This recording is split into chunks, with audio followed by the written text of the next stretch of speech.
Pero kami in the process na kami of filing that. Dahil hindi talaga titigil to at ang aking kinakatakutan yung mga pugante, mga fugitives ang nandito, no? Criminal syndicates.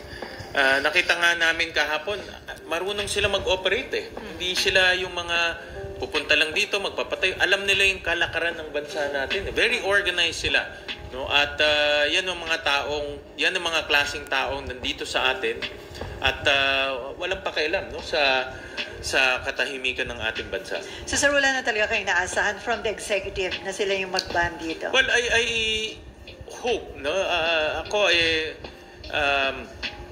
umaasa pa rin na ang executive mabuksan yung kanilang mga mata na itong pogo walang kabutihan na ibinibigay sa atin, kundi kahiyan ang binibigay sa atin.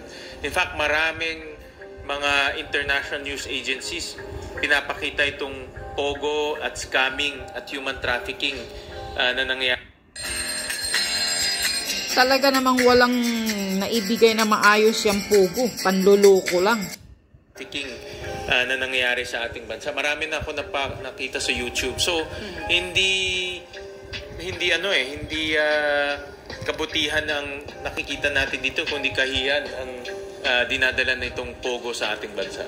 Before siya, so sir, kung legislative action ang gagawin niya, mag-approve kayo ng batas para nga ho ipagbawal na itong pogo sa ating bansa, umaasa naman kayo na hindi ito ibibito ng Malacanang? Well, tingnan natin, importante yung deliberation at magkakaroon kami ng oportunidad mailabas itong mga ganitong krimen, mailabas yung salot na dinadala ng pogo at mailabas natin na walang kabutihan. Dahil ang argument ng PAGCOR, marami silang kinikita dito. Pero makikita natin kahapon, i-deport natin 400 plus na mga dayuhan.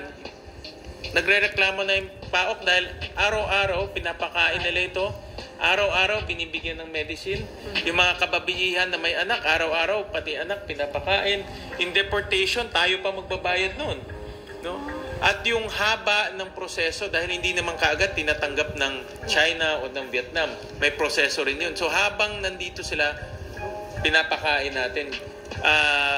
Ang balita ko, one deportation process will cost you about 90 million pesos.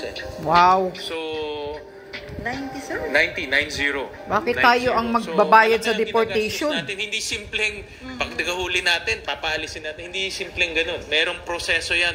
At habang nandito sa bansa natin, responsibilidad natin yan. Pakainin at mabuhay sila. Pakainin, okay. Malaking sakit ng ulo.